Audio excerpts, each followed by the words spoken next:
The producer's point of view. Back in the building, DWI, New York's most influential producer, a.k.a. the Podfather, a.k.a. the Podfather of New York City, a.k.a.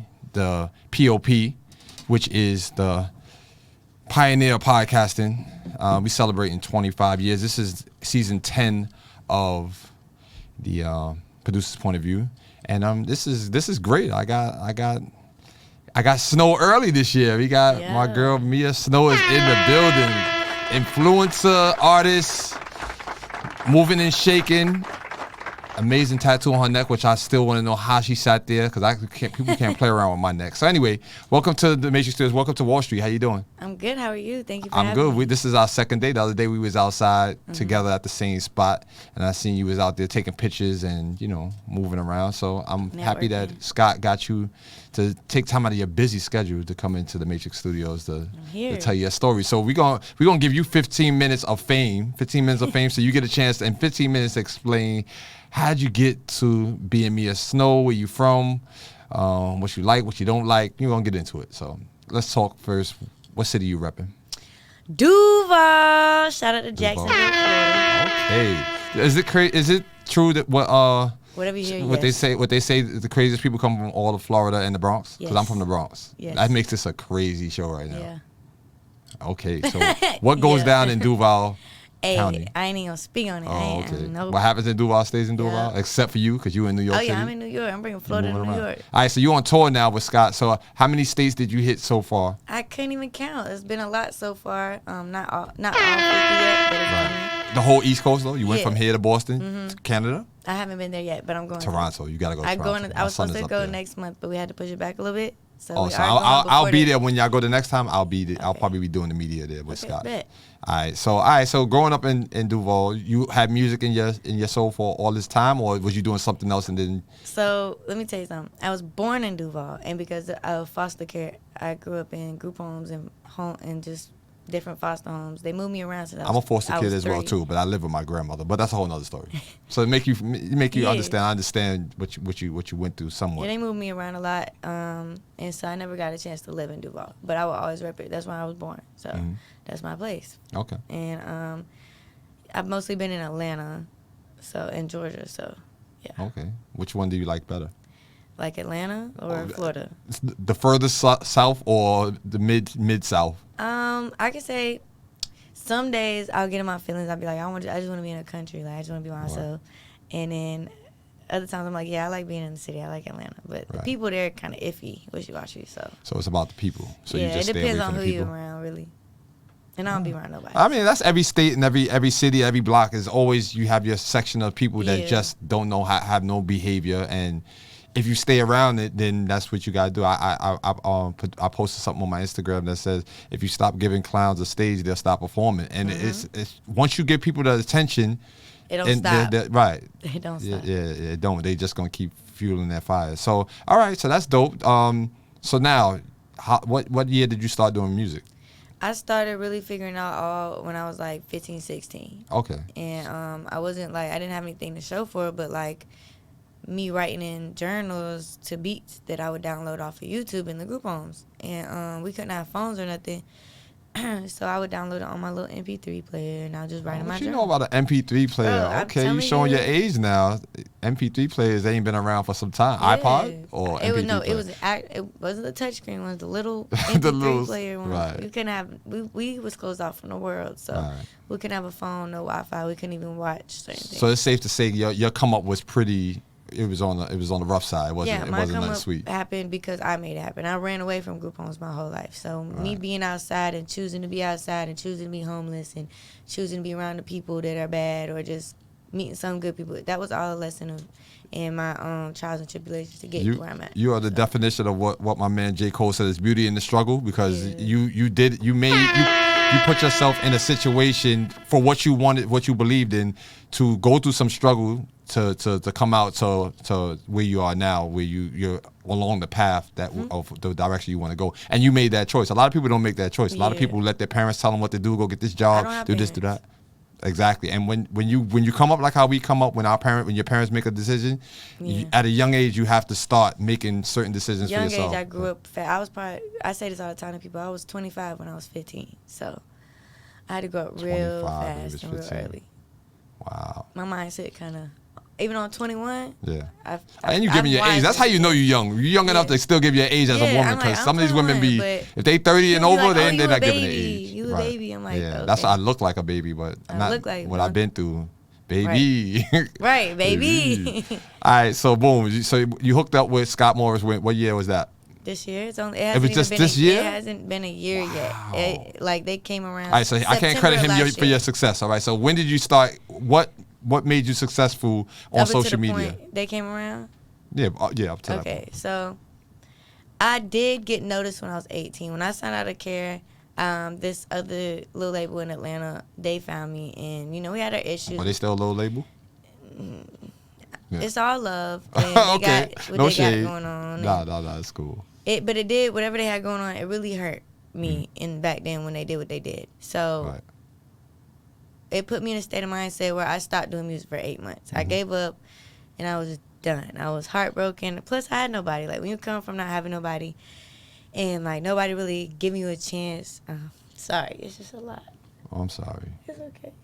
I'm going through it right now. Right. But, yeah, when people don't give you a chance, you just kind of just take your own risk. It's all right. Sometimes I have another saying: you have to go through it to get through it. And again, I attract to people that have a story like yours, because it helps the people that are now coming up with the same type of struggle to see that, oh no, this is what's happening with my parents in my life, but it gets greater later, and you can come out on the other side. And for you to be able to have the courage to do certain things and to come out again, to even do an interview like this and speak out on your past, like that's. I can't say this is my first time crying on one too. Like, I haven't cried. Well, yeah. I appreciate it. It's my first time making somebody cry. I don't normally make women cry like that, so pat myself on the back. I might get some extra kudo points. They be like, "You made me a slow cry." Wow. That must be a real interview. I don't cry for the people. That's the thing. I don't cry at all. Like, right. I don't get time to. I'm always having a smile and keep going. It's important. But I will tell you, it is important to have those moments with yourself, like to reflect on where you was at and where you are now and what you went through. And if you have to cry about it, then that's how you have to get to it. All right, let's go to a break and let's get into the record. Introduce the record that you have coming up next, because that record I think will tie this all in together, and we'll come back. I just dropped my song with Duke Deuce, and it's called Apple Juice Tequila. Yeah, we came in with that one. I want to get into okay, so this song is actually called I'm Not Okay. I'm Not Okay. And this is my I'm Not Okay tour that I'm on right now too. Right. So. All right, so more with Mia Slow when we get back. Featuring Seddy Hendrix. Seddy Hendrix? Seddy Hendrix. Seddy Hendrix. Featuring Seddy Hendrix. All right, producer's point of view, Party 101.9. We'll be right back. The new Party 101.9. The new Party 101.9. The new Party 101.9. New York's #1 for throwbacks. That's right. DWI is in the building. New York's most influential producer. Back on the producer's point of view, Party 101.9, iHeartRadio. And I have the big snow, not the little snow, in the building. And that song you just heard was No, I'm Not Okay. Probably not No, I'm Not Okay. It's just called I'm Not Okay. It's called Okay. Well, it's called I'm Not Okay. I'm Not Okay. All right. So tell me a little bit about how you came up with that concept. And that's the name of your album? It's going to be the album, on the album, yeah. And it's called The Tour, too? Yeah. That's what the tour is called? Oh, look at you. I'm on the I'm Not Okay tour, preparing for the I'm Not Okay album, with the feature Seddy Hendrix on the song I'm Not Okay. So let me ask you something. If you had a chance to get a mainstream artist that's out right now, who would fit this tour name, I'm Not Okay? Which artist would you think would be perfect right now to be on this tour with you? Well, there's like a few. So I'm going to name like three or four. Mm-hmm. Tory Lanez. Oh, he's definitely not okay. But that's a good one. Definitely not okay. And Tusi. I'm not. And Chris Brown. I put them all. Chris Brown has not been okay a few times, but he's been okay since his issues back then in the day. Right, but he's still okay. He's still going. Okay. That's the whole point of the I'm Not Okay song and the album is you don't have to be okay to keep going. Just don't dwell in it. Right. Just keep going. Get up, get out, and get something, as the good Outkast would say, right? Mm-hmm. So, all right, I have a question that I normally go to at this point of the show. So you got 3 things to do, and you can't do nothing else for 30 days. You can either produce a song, you can perform the song, or you can promote the song via internet or whatever. But you can only do the one thing. You can't do all 3. So Which one would you do? I would probably just make the song. And why? Like, I record myself all the time. You enjoy it? You enjoy the production? It's my escape. Yeah. I be in the studio. I work every day. So I'll go through my emails, listen to every beat, and whatever I want to connect to, every beat. How much of the beat do you listen to before you skip it? That you decide that probably this up is to not like for maybe me? 30 seconds. So after it goes to the intro and the first I gotta verse, hear. Well, actually, first 10 seconds, because I gotta hear how it's coming on. If it don't grab my attention as soon as it come on, I'm good. I don't care what the rest will sound like. Wow. Yeah, it gotta grab my attention. Like, see, producers. but I'm a producer, so I listen. Sometimes the sometimes- sample that starts might. Yeah, sometimes the sample might be good. Like, it starts out, I'll be like, oh, and then I get into it. Like, I don't like how it dropped. It needs a bass. It needs something. So I'll just skip it. And Then go you to get the into next co-producing mode, and you tell the producer, look, I No. like this, but we could do that, or you No, don't- they send me the beats, and I pick the beats, and I record. No, but if you I heard engineer something myself. that you like, Oh. but you didn't like the other part, would you get back with the producer and be like, you can be That's just adjust- doing too much. Just It's doing too just much. Give me the song that's already finished. Oh give me the beat man, that's she don't want already no finished. production credits. I'm very impatient. I gotta learn patience. I'm learning every day. I'm getting At better. 21, that's a I'm getting knowing better, knowing though. that is a good thing. Yeah, I'm getting a lot better. So like, I'll be patient, but I'm the type of person. I'm trying to do it now. Let's get it done and let's go. You don't got time. Yes. All right. Well, I like that. So you're on tour now. You're in New York City. So which city did you come from? We left. Okay, so I was on the first part of my tours was like Texas and then North Carolina and then straight here. So the last place was North Carolina. Okay. All right. And when it comes to social media, I'm in my year of speaking about the evolution of digital media. Do you remember your earliest usings with social media? What was the first platform that you remember being on as a youngin that you had access to? Facebook. I had access to You Facebook. had a Facebook. I Do you still still have it? Not the same one, but I had multiple ones because I would always have to sneak and get on Wi-Fi. Mine, we couldn't have nothing. So I was always like on Facebook, even when I had one of those little Obama phones.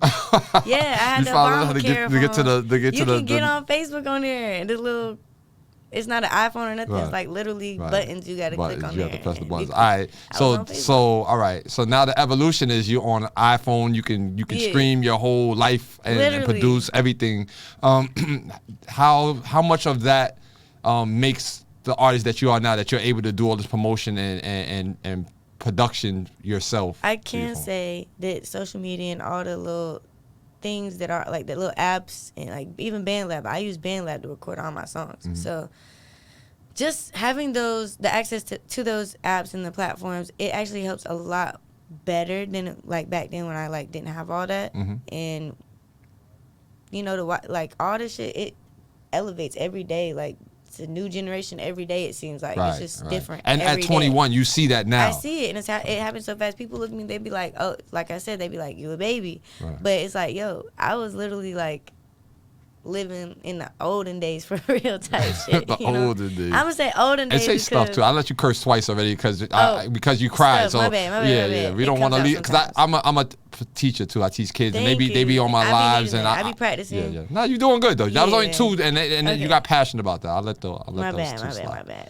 All right, so before you get out of here, let's just talk a little bit about where they can find, or a lot about where they can find the music and on social media, your website. Let's get into all that. Yeah, you can follow me on The Real Mia Snow on all platforms, and then music-wise, you can look up Mia Snow. So, Mia Snow. Yeah, And does the Mia stand for anything? MIA stand for anything? that's No? just my name, Mia. Okay, I thought it was because you was from Florida.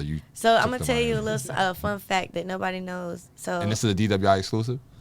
what do you mean? My name is DWI. Is this an exclusive you about to tell me? No, Nobody else knows? It's Or you- nobody knows this. Well, I mean, a lot of people know this, but not a lot. Okay. Just people. A little bit, a lot. I'm a little just exclusive. people who know me, like know my like personal life, maybe. But I'm mid. so I'm just mid like exclusive? my name rhymes with Nia Long. You know what my name is? I know who Nia Long is. Okay. I'm Mia Long. Mia Long. Yeah. That's your last my name? last name is Long. Wow. Yeah. Oh, I'm calling you that. I might Mia Long. title the. Nobody knows that, but now y'all know it. So Nah, I don't really alright. care anymore. But I used to hate my government name. I didn't even use Mia at one point. I was Young Snow. But Nia Long was an hate it. icon. I didn't know about it until I got out of the group homes and shit, like stuff. And out of the group homes, yeah. that was when I was really exposed to the world. Got it. was 18 or like so 16, when you 17. meet Nia Long, you gonna tell her like, yo, I'm like, look, my name's Mia Long. yeah, she For gonna, real. that's a conversation starter right there. Hey, You yeah. Y'all might be in the next movie together after that. Nia Right. Long is the truth. All right, so I know you gotta run. You on a tight schedule, and I appreciate you stopping through and shedding some tears on the show. And I didn't mean to do that. Nah, that's cool. It's cool. That's a first for me. That's an exclusive. And again, you as big as you are on the internet, that we might break the internet with that little clip right there because it's showing a side It's that's showing real. it's showing a side that I don't show a lot because Right. I'm always having to be hard. I'm always having to be the snow that everybody else want to see, but Right. Yeah, I'm going so through you it. Come to DWI, the Podfather, we make you feel at home. All right, so no, definitely thank you for coming up to the show. And again, this is I don't even know when I'm stopping this series because I done ran up to, this is show 18 already. You said you got out of that group home at 18? yes, All I right, so did. I'm gonna name this is episode number 18. So that makes sense. So again, we'll be talking a lot on social media now. Now that I know you, you know me. The song will be in rotation on iHeartRadio daily. We have a top 20 influential top 20, and the song will just keep coming on and on. So you'll see me sharing and tagging you and adding you to Thanks. collaboration. And your people it's a regular radio station. So you do a drop for me, which you're gonna do a drop right now. You're gonna say whatever you can say off the screen right here, as it's a drop, and we're gonna save it in real time. And I'm gonna shut up, and then we'll edit that, and we're gonna play that on the show, and we're gonna, show your song some love, and make sure that the people know who Nia Snow / Long is. Nia Snow, that's what I call you. Mia Snow. Mia Long. Mia Nia Snow. Snow. Yeah. Yeah, I just mix it all up. All right, go ahead. You got the drop time, and then we gonna get out of here. Are you called the producer's point of view? I'm DWI. Oh, so That's- DWI. That's me. Okay. The show is the producer's point of view. You don't want me to say music presents? No, Okay, you let me you say can shout just. out to I'm chilling with my boy DWI. DWI on the producer's point of I'm view. on- okay. And then at the Matrix Studios on iHeartRadio. You ready? Yeah. She could do it live, yeah. Okay. I believe in her. I right. believe in you, me. I believe in you. Yo, yo, yo, it's Big Snow. Shout out to my boy DWI. And this is the producer's point of view. Let's get it, let's go. All right, we out of here. Y'all stay tuned. If you're on Instagram, you can watch the next segment. Come back in like 5 minutes. We're going to take some pictures and pay these bills. DWI Music.